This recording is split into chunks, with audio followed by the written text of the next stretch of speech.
Shalom, selamat pagi menjelang siang Bapak Ibu Saudara-saudari yang dikasihi Tuhan. Selamat hari Paskah Kebangkitan, hari Minggu tanggal 31 Maret tahun 2024. Kita berjumpa lagi dalam ibadah dan perjamuan kudus keluarga Warlord Ministry pada hari ini.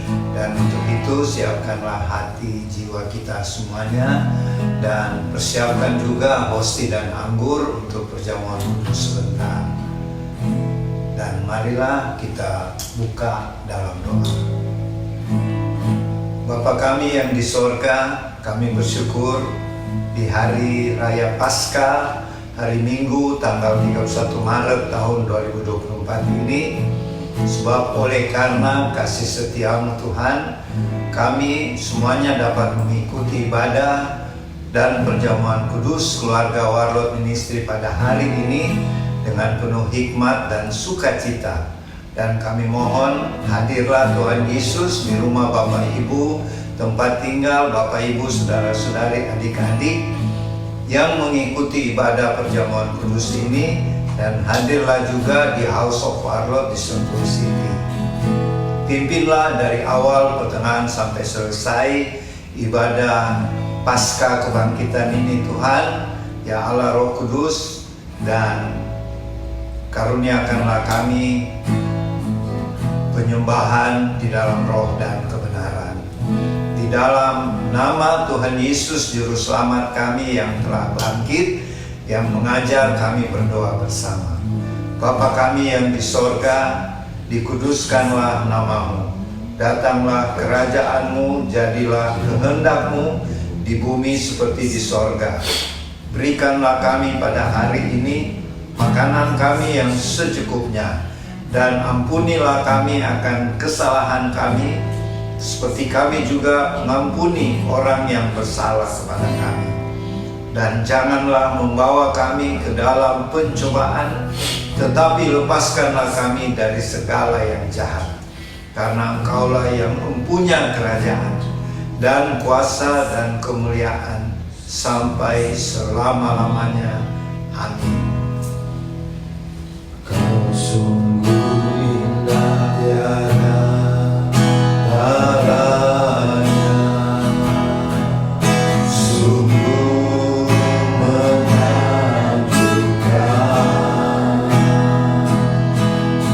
sungguh ajaib dimengerti,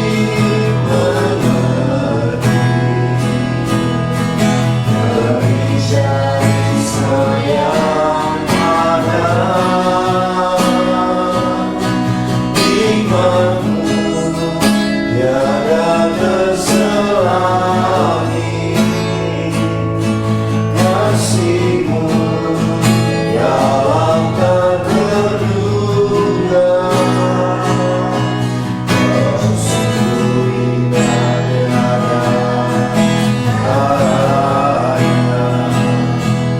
Holy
Ibu, saudara-saudari, adik-adik yang dikasihi Tuhan Yesus, kini kita masuk dalam pemberitaan firman Tuhan. Untuk itu, sediakanlah pembacaan firman dari Injil Matius pasal 28 ayat 1 sampai ayat 10. Kitab Injil Matius pasal 28 ayat 1 sampai dengan 10. Mari kita mohon pimpinan Roh Kudus, kita berdoa.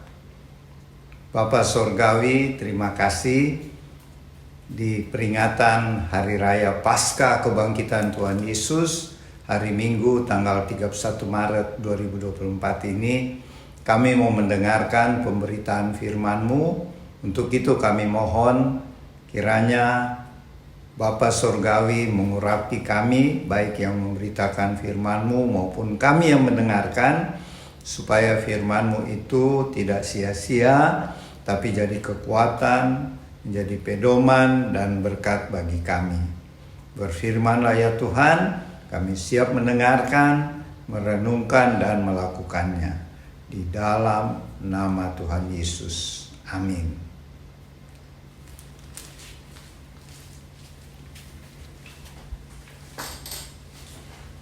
Matius pasal 28 ayat 1 sampai 10.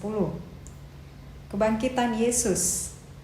Setelah hari Sabat lewat, menjelang menyingsingnya fajar pada hari pertama minggu itu, pergilah Maria Magdalena dan Maria yang lain menengok kubur itu. Tiba-tiba terjadilah gempa bumi yang hebat, sebab seorang malaikat Tuhan turun dari langit dan datang ke batu itu dan menggulingkannya lalu duduk di atasnya. Wajahnya bagaikan kilat dan pakaiannya putih bagaikan salju.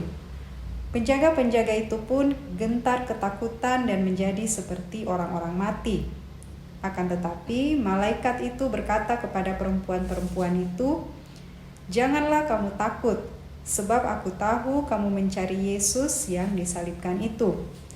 Ia tidak ada di sini sebab ia telah bangkit sama seperti yang telah dikatakannya. Mari, lihatlah tempat ia berbaring. Segeralah pergi dan katakanlah kepada murid-muridnya bahwa ia telah bangkit dari antara orang mati.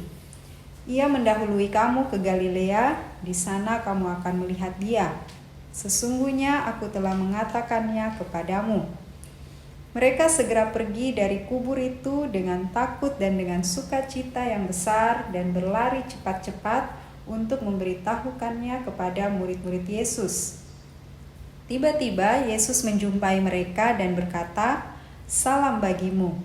Mereka mendekatinya dan memeluk kakinya serta menyembahnya. Lalu kata Yesus kepada mereka, "Jangan takut. Pergi dan katakanlah kepada saudara-saudaraku supaya mereka pergi ke Galilea, dan di sanalah mereka akan melihat aku." Amin.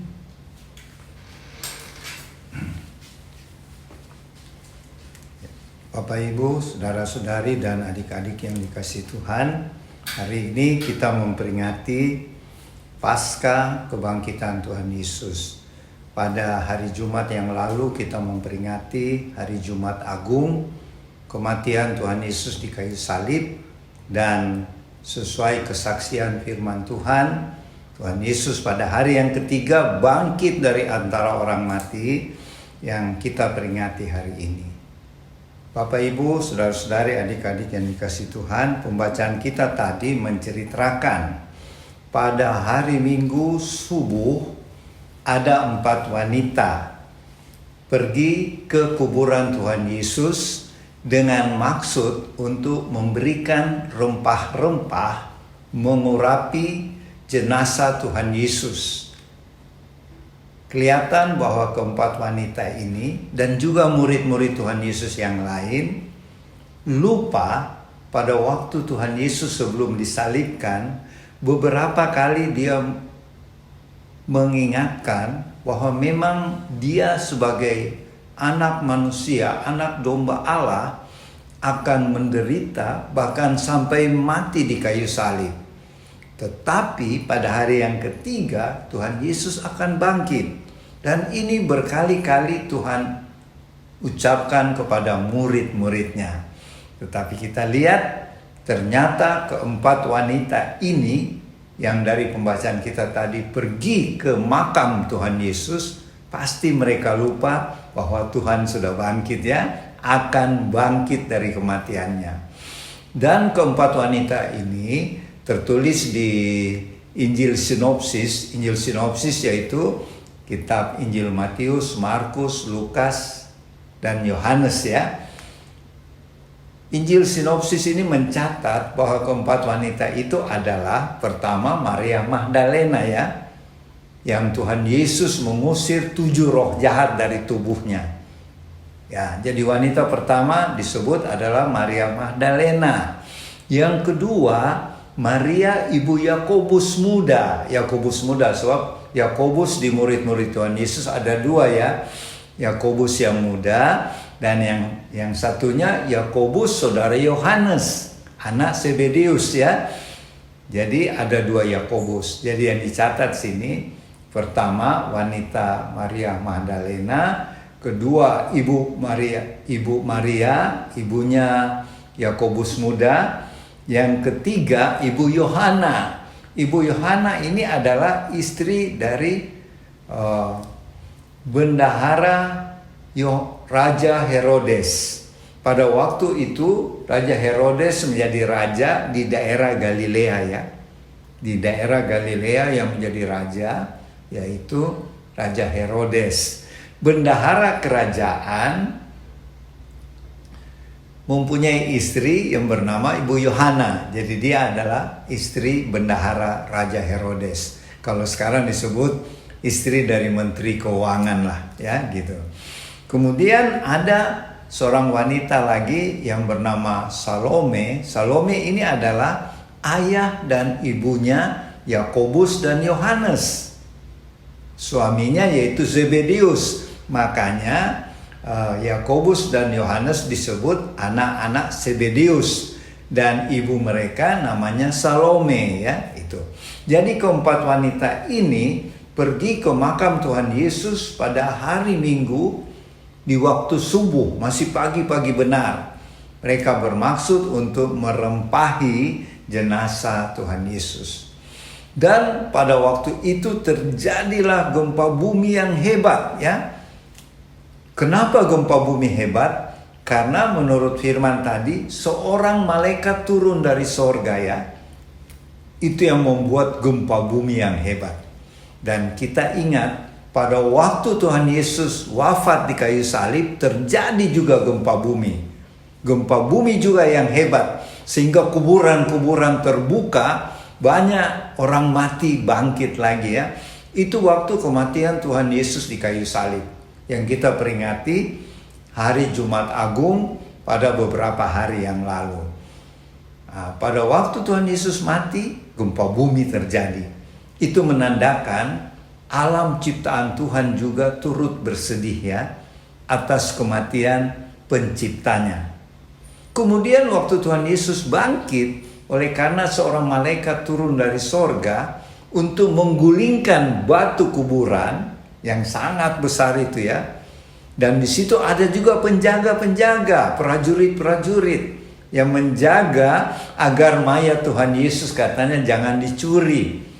Ya, selain kuburnya Tuhan Yesus disegel, dimeterai, ditambah lagi penjaga tentara-tentara kerajaan, tentara-tentara Romawi menjaga kubur Tuhan Yesus.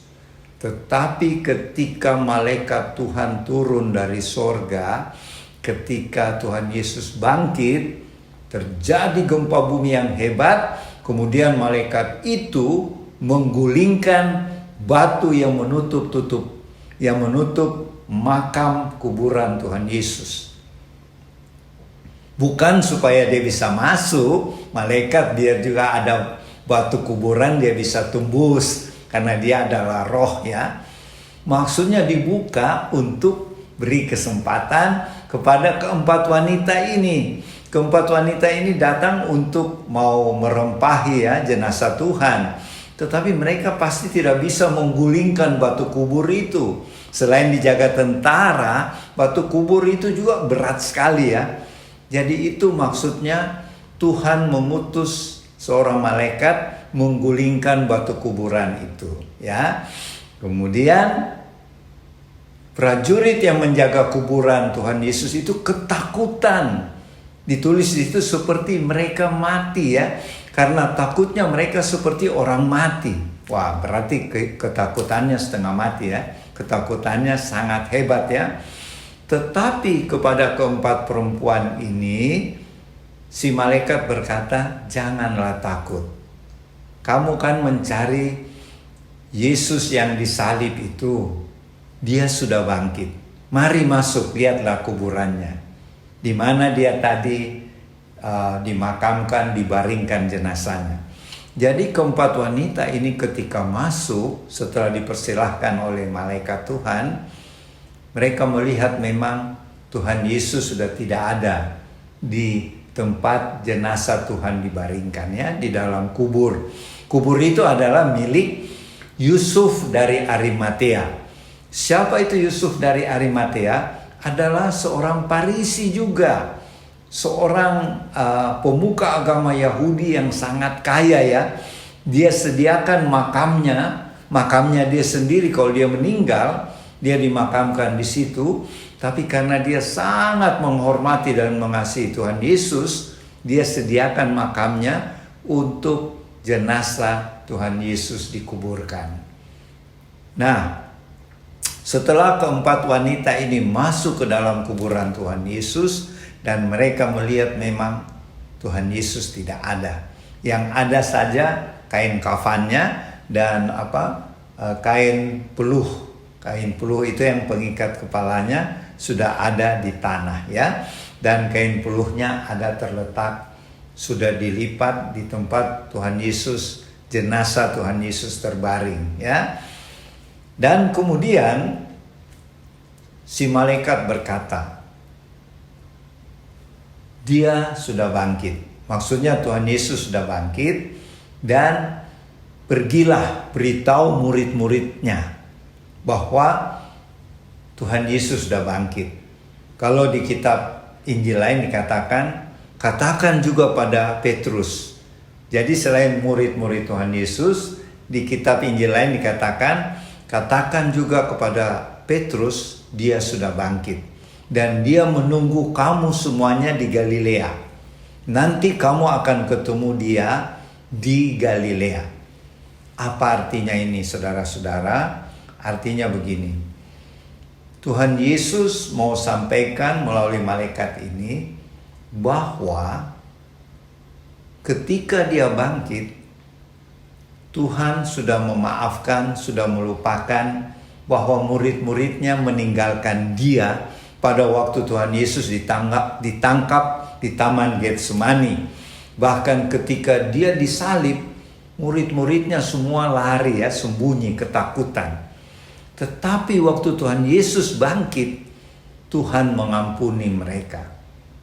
Ini buktinya Tuhan bilang melalui malaikat tadi, katakanlah kepada saudara-saudaraku. Murid-muridnya Tuhan katakan saudara-saudaraku. Dan pergilah ke Galilea, aku menanti di sana. Nanti kita ketemu di sana. Itulah pesan Tuhan Yesus melalui malaikat tadi yang turun dari sorga yang menggulingkan batu kubur kepada keempat wanita ini. Dan keempat wanita ini langsung berlari cepat-cepat untuk pergi menyampaikan berita gembira ini kepada murid-murid Tuhan Yesus, ya. Tetapi di tengah jalan Tuhan Yesus bertemu dengan keempat wanita ini. Dan mereka ketakutan, ya, kaget melihat Tuhan Yesus, ya. Tuhan Yesus bilang, janganlah takut. Sampaikanlah kepada saudara-saudaraku, aku sudah bangkit. Saudara-saudaraku itu yang dia maksud murid-muridnya, ya, yang katakanlah lari ketakutan, ya, waktu Tuhan ditangkap dan disalib. Kemudian Tuhan Yesus katakan kepada keempat wanita ini, aku menantikan kamu semua di Galilea. Ya, kenapa di Galilea? Karena Tuhan Yesus selama hidupnya banyak sekali dia melayani di daerah Galilea. Daerah Galilea waktu itu rajanya Raja Herodes itu ya. Raja Herodes ini terkenal karena dialah yang membangun bait Allah zamannya Tuhan Yesus ya. Jadi Raja Herodes yang bangun itu bait Allah ya. Tetapi waktu Tuhan Yesus mati di kayu salib, tirai di bait Allah itu terbelah dua. Artinya sekarang umat Kristus boleh langsung bertemu dengan Tuhan, tidak melalui imam besar lagi. Dan Galilea adalah tempat juga banyak bangsa-bangsa lain tinggal ya. Jadi bukan cuma bangsa Israel, bukan cuma bangsa Yahudi, tapi di sana ada orang Yunani, orang Mesir, banyak bangsa lain tinggal di daerah Galilea.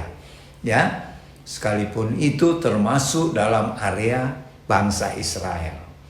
Ya, jadi Bapak Ibu, saudara-saudari, adik-adik yang dikasihi Tuhan, apa makna kebangkitan Tuhan Yesus bagi kita ya, umat Kristus di akhir zaman? Yang pertama, kita percaya dan bersyukur bahwa Tuhan Yesus sudah bangkit ya. Dia sudah mengalahkan maut. Itulah Paulus katakan, "Hai maut, di manakah sengatmu?" Artinya maut tidak berkuasa lagi atas Tuhan Yesus dan tidak berkuasa lagi atas kita umatnya. Artinya kalau maut tidak berkuasa atas kita, berarti tempat kita satu saat di sorga yang kekal. Itu yang pertama ya. Yang kedua, seperti keempat wanita ini, ketika mendengar Tuhan Yesus sudah bangkit, mereka cepat-cepat berlari. Jadi bukan lambat-lambat ya, mereka cepat-cepat, ditulis di situ. Mereka berlari cepat-cepat, mau menyampaikan berita gembira ini kepada murid-murid ya, kepada Petrus. Dan di tengah jalan Tuhan Yesus menjumpai mereka. Mereka langsung bersujud, mencium kaki Tuhan Yesus dan menyembah Tuhan.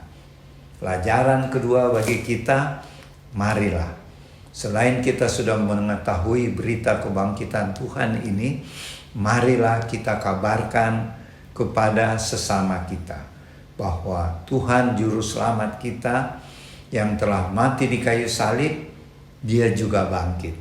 Dia adalah Tuhan yang sejati. Dan marilah kita sebagai umatnya selalu mau menyembah Dia, memuji Dia di dalam perbuatan kita sehari-hari, lewat perkataan-perkataan kita dan sikap kita. Sehingga melalui kesaksian dan pelayanan kita, nama Tuhan Yesus dipermuliakan dan banyak jiwa-jiwa yang dimenangkan. Demikianlah, semoga firman Tuhan ini menjadi satu berkat bagi kita sekalian dan nanti akan dilengkapi lagi oleh Oma Pala. Tuhan Yesus memberkati. Selamat siang teman-teman, Shalom. Kita jumpa lagi. Saya menambahkan apa yang Opa katakan tadi. Saya menambahkan dilihat dari sejarah Tuhan Yesus ada di dunia ini. Hari ini adalah puncak tugas yang Tuhan terima dari Tuhan. Ada kemenangan di situ. Mari kita lihat ke belakang dulu sedikit. Bagaimana Tuhan Yesus adalah seorang manusia 100%. Ada lahir, ada hidup, berjuang, mati, meninggal, dan bangkit. Dua sisi mati, ya, hidup dalam perjuangan, ya, kebangkitan. Kalau dunia itu dengan bahasa dunia itu tidak bisa diterima. Tetapi itu gambaran Tuhan kita. Itu mau menggambarkan, kita renungkan sedikit bagaimana Tuhan kita yang menggambarkan Dia adalah otoritas. Itu gambaran hidupnya di dunia ini. Kita renungkan, saya tidak bawa terperinci karena tadi Opa sudah katakan. Saya melihat kehidupan Tuhan Yesus yang ditugaskan oleh Bapaknya. itu juga seperti manusia, tetapi yang Tuhan Yesus jadi manusia, yang Tuhan kehidupannya sebagai manusia yang dia lakukan, dia jalani, itu tidak dipunyai oleh manusia biasa. Namanya manusia, tetapi karena Tuhan adalah Tuhan, mau menjadikan dirinya manusia untuk siapa? Sebenarnya untuk orang-orang manusia sendiri yang percaya kepadanya. Jadi pertanyaan, apakah yang Tuhan buat di dunia ini sebagai Tuhan yang menjadikan dirinya manusia itu saja suatu hal yang luar biasa. Apalagi yang selanjutnya. Pertanyaan bagi kita khususnya anak-anak, apakah kita bisa demikian? Apakah kita bisa seperti yang Tuhan Yesus lakukan? Saya seperti berapa hari yang lalu saya katakan, kita ingat bahwa Tuhan menciptakan kita segambar. Tuhan memulai kehidupan kita diciptakan. Tentu ada suatu tugas, bedanya ada tugas yang dia berikan. Tetapi kita jatuh di dalam dosa karena karya iblis. Saya tidak panjang di situ, kita pasti sudah mengerti. Tapi karena kejatuhan kita, Tuhan mau datang menyelamatkan kita dengan tugas yang Bapa berikan. Tuhan minta kepada Bapanya, aku mau menyelamatkan ciptaan. Ya, saya tidak panjang di situ, pasti Bapak Ibu juga mengerti. Yang saya mau katakan, apakah yang Tuhan tugaskan sebagai manusia 100% itu bisa kita lakukan, bisa kita contohi. Saya mau katakan, bisa. Berapa hari yang lalu di dalam peringati kematiannya di kayu salib, saya katakan kita contohi itu bisa. Ya, kita renungkan dalam-dalam. Tetapi ada perbedaan manusia yang Tuhan jadikan diri manusia, ada perbedaan sebagai manusia dijalankan. Yang pertama, lahir dengan karya Roh Kudus. Tidak ada manusia bisa. Dia mati di kayu salib. Itu pengorbanan dengan darah. Tidak ada manusia yang bisa. Setelah mati dikuburkan bangkit. Tidak ada manusia yang bisa. Di situ Tuhan sudah mengatakan bahwa dalam secara tidak langsung kalau kita renungkan, itulah Tuhan. Itulah Tuhan kita. Ya. Dia tahu anak-anaknya hidup di dunia bagaimana. Ya. Ini itu menjadi contoh bagi kita. Apa yang saya selalu katakan, apa yang tidak bisa kita sebagai manusia karena hidup kita di bawah kutukan. Tapi Tuhan menangkan kita di dalam kehidupannya, di dalam Tuhan hidup di dunia ini sebenarnya untuk apa?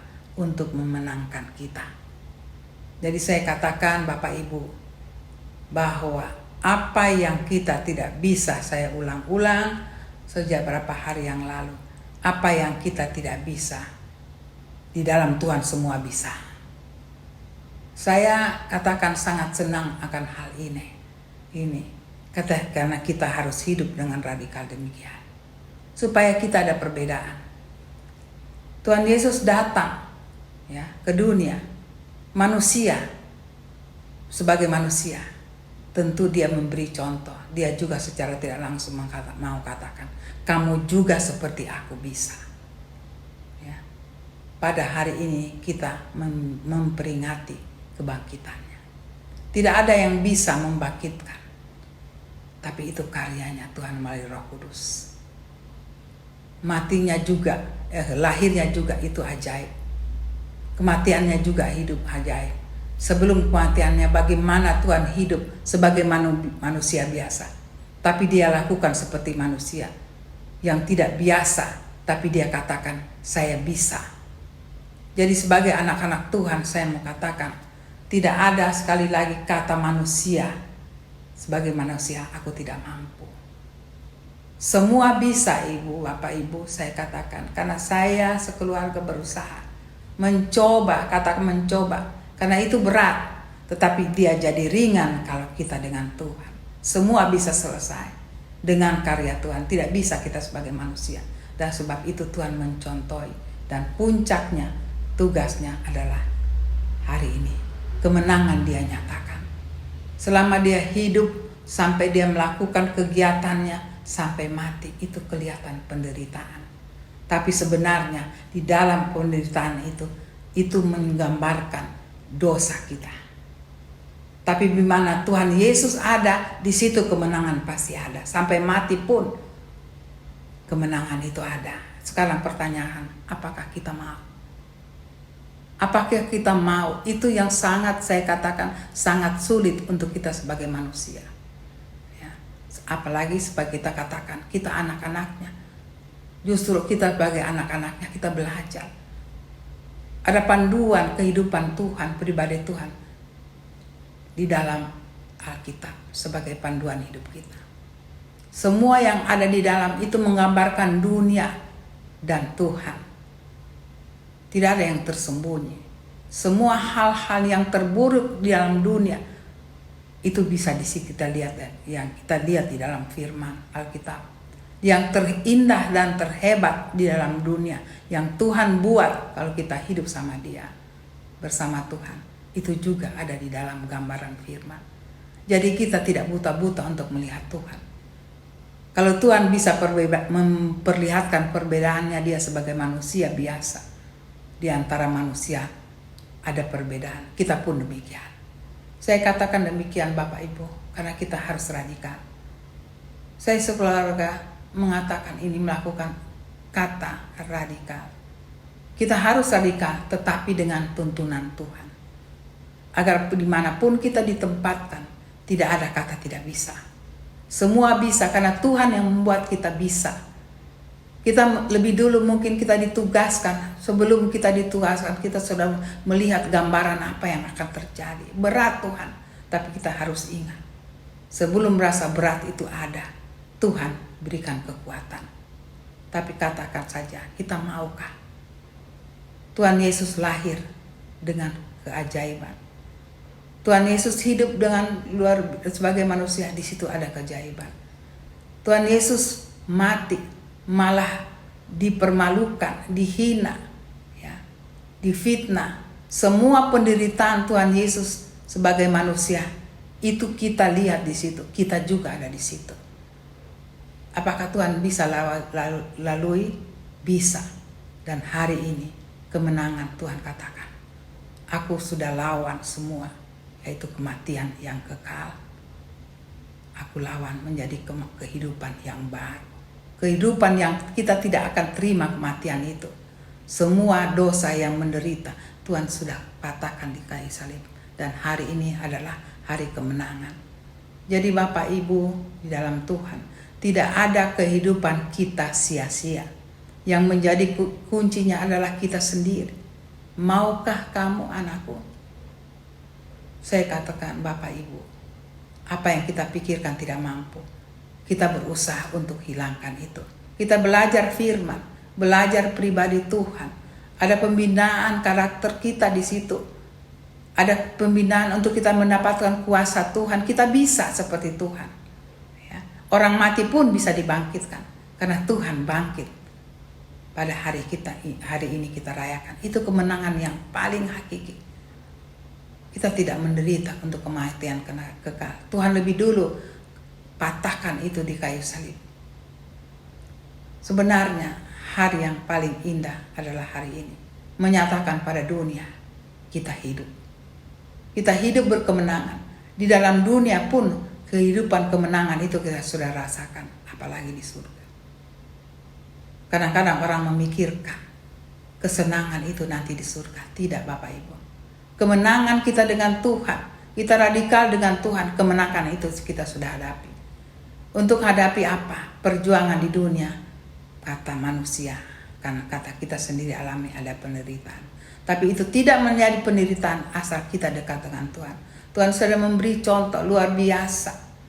Dia patahkan tirai yang sudah terbelah dua. Dia membatahkan itu di dalam kematiannya. Tidak ada jarak engkau dengan aku. Aku ada di hidupmu, tapi maukah kamu tinggal di dalam aku? Mari kita tiap hari memupuk kehidupan kita, keluarga kita, komunitas kita. Apalagi hari kita hadapi generasi akhir zaman. Begitu banyak, saya tidak uraikan, pasti Bapak Ibu begitu luas pengetahuan sekarang. Pengetahuan dari dalam tanah sampai ke atas, dari ujung bumi sampai ujung bumi, semua terbuka. Tapi tetap manusia adalah pilihan. Sebagai anak Tuhan, pilihan kita, mari tetap dengan Tuhan. Waktu kita dengan Tuhan, kita akan kelihatan berbeda. Mari kita renungkan, lahir, hidup Tuhan Yesus, mati dan bangkit. Itulah perbedaan yang paling hakiki, dan kita harus punya itu supaya dunia melihat kita tidak sama, kita beda. Ada keajaiban yang Tuhan berikan, ada mujizat yang Tuhan berikan. Dan saya katakan, mari kita renungkan, kitalah harus menjadi pembuat mujizat. Kenapa? Karena Tuhan sudah tinggal di kita. Tuhan tinggal di kita, mungkin bukan hiasan Bapak Ibu. Ya, Tuhan tinggal kita supaya apa yang Dia pernah lakukan di dunia ini, kita bisa ambil itu menjadi contoh bagi dunia ini. Aku tidak bisa disentuh oleh apapun ya, yang dunia berikan. Aku akan beda di dalam segala kehidupan, dimanapun kami berada. Nampakkan perbedaan itu dengan kemenangan yang hari ini kita rayakan. Inilah puncak yang Tuhan sudah selesaikan di kayu salib. Ini kebahagiaan yang luar biasa. Melihat Tuhan punya pengorbanan. Mari kita hargai. Mari kita hargai. Dan kita hargai itu kita hayati. Memang kita melihat tubuh Tuhan Yesus menderita. Kadang-kadang manusia, khususnya anak Tuhan, melihat penderitaan itu. Memang harus kita lihat dan kita rasa kasihan. Tapi saya ajak untuk lebih dalam. Renungkan penderitaan Tuhan Yesus itu, Dia mau ambil. Dia mau pakai demi untuk kita. Biar anak-anaknya, ciptaan itu menang. Karena Dia sudah lebih dahulu. Kita contohi itu. Memang berat Bapak Ibu untuk mengambil contoh itu. Tapi saya katakan, kalau kita mau, kita sadari, kita renungkan, Tuhan adalah kita adalah Tuhan. Dia memberikan kemenangan itu. Semua warisan, Tuhan tidak bilang si A saya berikan segini, saya si B begini. Tidak, semua yang mau percaya, semua warisan kehebatannya Dia berikan semua. Kembali saya katakan ulang, apakah kita mau? Di sini selalu jadi perjuangan. Mari kita bawa kehidupan kita pribadi, keluarga, tetap sandaran kita Tuhan. Sampai kita katakan, aku hidup bukan aku lagi, tapi Tuhan yang di dalam aku. Sehingga orang lain kita bisa menjadi membawa penginjilan. Penginjilan itu tidak usah jalan ya. Kita yang paling mudah, jadikan kita sebagai penginjil, yaitu cara hidup kita. Tutur kata kita, itu adalah penginjilan. Kalau kita bisa pertanggungjawabkan ini di hadapan Tuhan. Tuhan, jadikan aku adalah penginjilan. Seperti kata Tuhan, jadikanlah seluruh bangsa muridku. Itulah penginjilan. Kita tidak usah yang jauh-jauh, di dalam keluarga kita dulu. Di situ ada kekuatan yang Tuhan akan nampakkan. Aku memberikan. Waktu Tuhan nampakkan, kita sendiri akan bedakan. Asal kita mau, kita bisa rasakan perbedaan itu. Kalau aku di luar Tuhan dan di dalam Tuhan. Jadi waktu Tuhan di situ ada belajar, naik turun.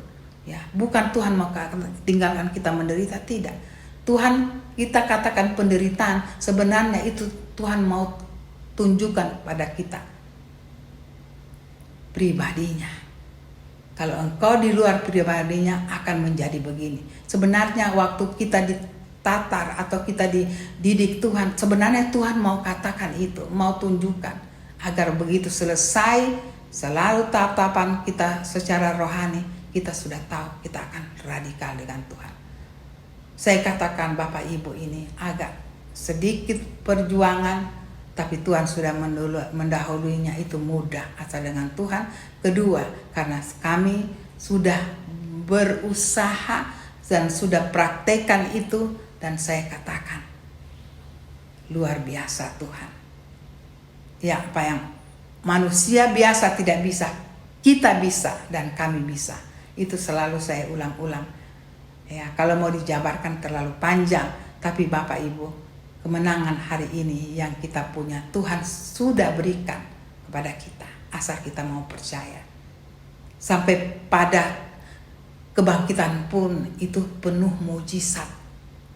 Marilah kita berikan mujizat yang kita punya, kita jadi mujizat bagi orang lain, supaya orang lain melihat kita adalah milik Tuhan karena mujizat yang kita sudah berikan pada mereka.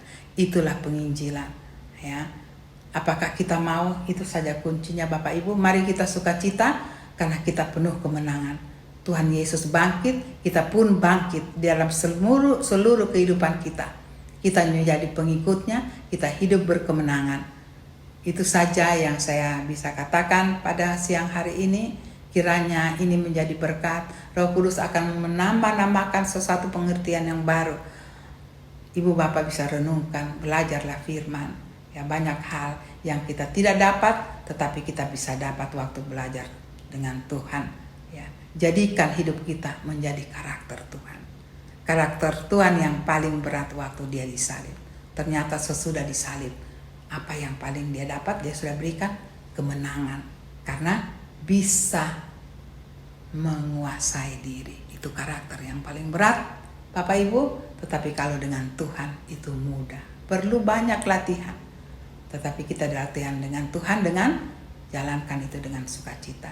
Hanya itu yang saya bisa berikan pada siang ini. Kiranya apa yang kami berikan, saya berikan, itu menjadi satu hal yang harum, menyenangkan hati Tuhan, dan kita sama-sama praktekkan dalam kehidupan kita yang kita rayakan hari ini, hari kemenangan bagi anak-anak Tuhan yang mau percaya kepadanya.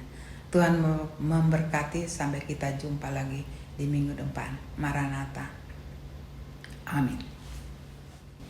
Bapak, Ibu, saudara-saudari, adik-adik yang dikasihi Tuhan Yesus, setelah pemberitaan firman Tuhan tadi tentang kebangkitan Tuhan Yesus yang sudah memberikan kita kemenangan atas maut dan dosa, dan marilah sekarang siapkanlah hosti dan anggur.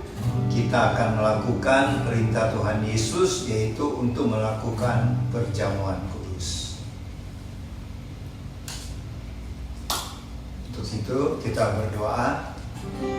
Ya Bapa di surga, terima kasih buat firman-Mu yang menjadi kekuatan dan pedoman bagi kami tentang kebangkitan Tuhan Yesus yang telah mengalahkan maut, sehingga kami anak-anak-Mu adalah lebih dari seorang pemenang. Terima kasih Tuhan. Sekarang kami mau melakukan perjamuan kudus. Kami mohon sekali lagi, ampunilah dosa-dosa kami Tuhan, dan sucikanlah kami dengan darah anak domba Allah, supaya kami layak menerima roti anggur perjamuan kudus ini yang adalah tubuh dan darah Tuhan Yesus. Berkati juga dan kuduskanlah hosti, roti, anggur ataupun sirup yang ada pada Bapak Ibu, saudara-saudari, adik-adik di rumah masing-masing. Di dalam nama Tuhan Yesus. Amin. Sucimu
syukur. Dan apabila di hostia ada firman Tuhan, silakan dibaca di tempat tinggal masing-masing. Kami juga yang ada di Sentul City akan baca. Filipi 4 ayat 13. Segala perkara dapat kutanggung dalam Dia yang memberi kekuatan kepadaku. Yohanes 15 ayat 18. Jikalau dunia membenci kamu, ingatlah bahwa ia telah lebih dahulu membenci aku daripada kamu. Mazmur 121 ayat 3. Ia tak akan membiarkan kakimu goyah dan jalanmu tidak akan terlelah. Oke. Yeremia 17 ayat 14a. Sembuhkanlah aku ya Tuhan, maka aku akan sembuh. Jadi teman-teman, khususnya teman-teman Warlot ya, pesan Tuhan pada hari Minggu di Paskah kebangkitan Tuhan Yesus yang pertama, Tuhanlah yang memberikan kita kemampuan untuk menanggung segala perkara, gitu ya. Tuhan yang memberi kemampuan untuk kita bisa menanggung, ya, dan memberikan kekuatan supaya kita bisa menghadapi segala sesuatunya, ya. Kemudian apa tadi ya? Kalau dunia membenci Ya. kamu. Sedangkan Tuhan Yesus waktu ada di bumi ya, waktu melayani ahli-ahli Taurat, orang Farisi, bahkan sebagian besar orang-orang Yahudi membenci Tuhan Yesus ya. Jadi kita ini sebagai murid-murid pengikut Tuhan Yesus tidak bisa lebih dari guru kita. Jadi kalau guru kita pun Tuhan kita dibenci oleh dunia, kita juga jangan bingung kenapa kita juga dibenci dunia. Tuhan sudah berfirman demikian ya. Dan kita tetap semangat, tetap melayani Tuhan, tetap mengabarkan berita Injil. Kemudian tadi Om Akla ya. Ia tak akan membiarkan. Ya, sebab Tuhan sudah berjanji dalam kita melayani Tuhan nanti bersaksi tentang Tuhan Yesus, Tuhan tidak akan membiarkan kita goyah ya.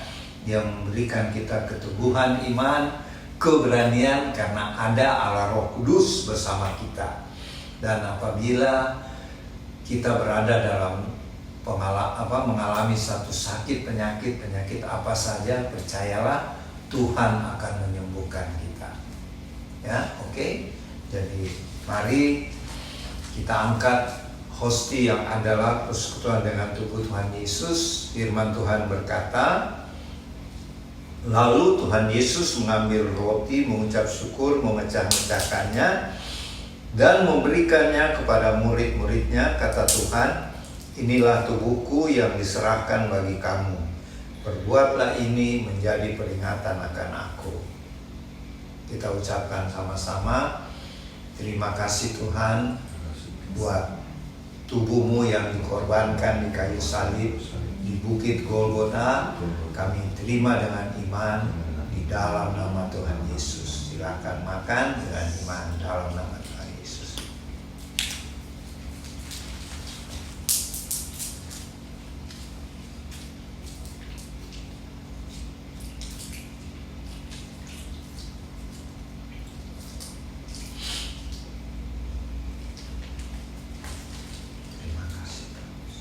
Kita angkat cawan perjamuan.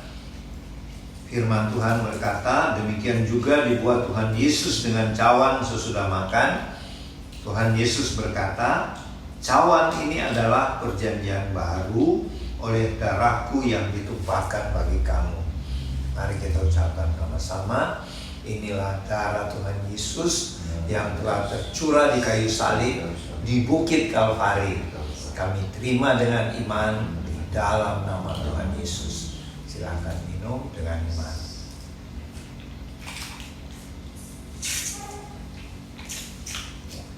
Jadi kita memuji Tuhan.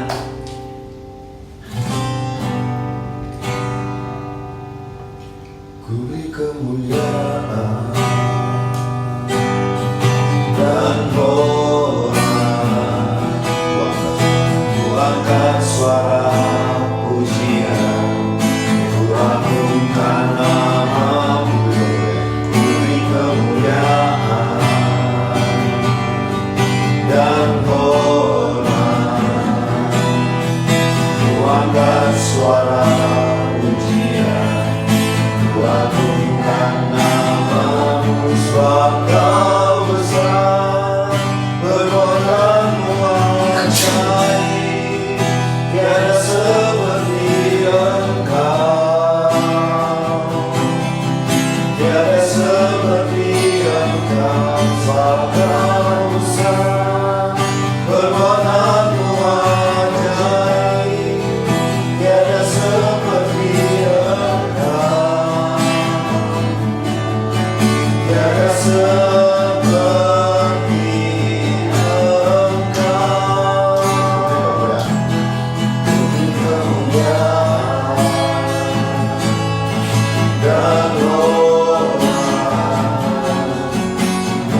Allah Bapa yang kekal, Yesus Kristus Tuhan, terpujilah namamu, Anak Domba Allah yang hidup, yang telah bangkit, yang kami rayakan pada hari ini bersama seluruh umatmu di seluruh dunia. Terima kasih Tuhan, sebab oleh kebangkitanmu kami tidak sia-sia untuk percaya dan menerima Engkau Tuhan Yesus sebagai Tuhan dan Juru Selamat kami. Karena Engkau telah mengalahkan maut, jadi kami adalah anak-anak-Mu, pengikut-pengikut-Mu, akan mendapat anugerah hidup yang kekal, bukan di dalam neraka, di dalam hidup dalam maut, tetapi kami akan menerima hidup yang kekal bersama Tuhan Yesus, Bapa di surga, Roh Kudus, untuk selama-lamanya. Terima kasih Tuhan, terima kasih untuk banyak berkat, penyertaan dan pertolongan Tuhan di dalam hidup kami, di tiap-tiap keluarga kami. Kami bersyukur juga bila ada Bapak Ibu, saudara-saudari, adik-adik yang mengikuti ibadah, yang berulang tahun. Kiranya Tuhan menganugerahkan panjang umur, kesehatan, dan bila yang sedang dalam pekerjaan, Tuhan terus tingkatkan karirnya. Yang ada dalam menjalankan bisnis, Tuhan tingkatkan terus omset dari bisnisnya. Dan yang masih dalam pendidikan atau studi, Tuhan berikan keberhasilan dalam meraih cita-cita. Dan karuniakanlah kesehatan. Terima kasih Bapa. Dan apabila ada yang mengalami permasalahan-permasalahan, mungkin itu masalah keuangan, Tuhan tolonglah berikan jalan keluar yang terbaik. Dan bila ada dalam permasalahan sakit penyakit, baik yang sedang dirawat di rumah sakit atau di rumah sendiri, kiranya oleh bilur-bilur Tuhan Yesus, kesembuhan terjadi secara ajaib. Dan nama Tuhan Yesus yang berkuasa menyembuhkan Bapak Ibu, saudara-saudari, adik-adik yang sedang dalam keadaan sakit. Terima kasih Bapa, dan kami doakan pemerintah bangsa kami. Berkatilah Bapak Presiden Joko Widodo dan keluarga.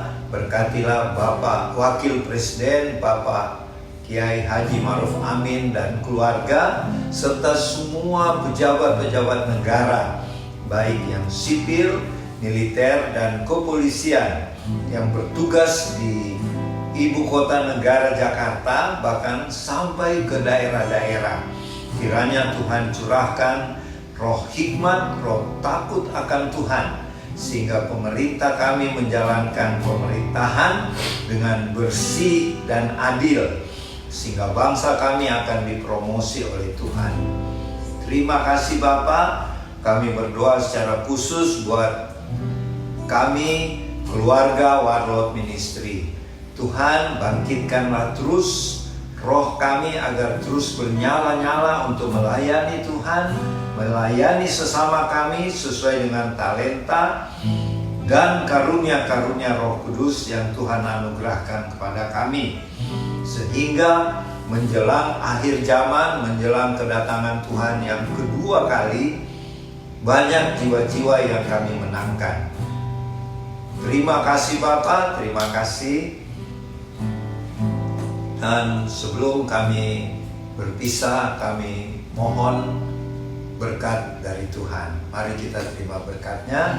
Kiranya berkat dari Allah Bapa Sorgawi yang berlimpah-limpah, kasih karunia Tuhan Yesus Kristus, dan persekutuan dengan Allah Roh Kudus menyertai Bapak Ibu, saudara-saudari, adik-adik bersama keluarga, dan kami yang ada di Sentul City, mulai siang ini sampai selama-lamanya, dalam nama Tuhan Yesus. Amin. Ibadah sudah selesai, sampai jumpa lagi minggu depan. Tuhan Yesus memberkati. Shalom.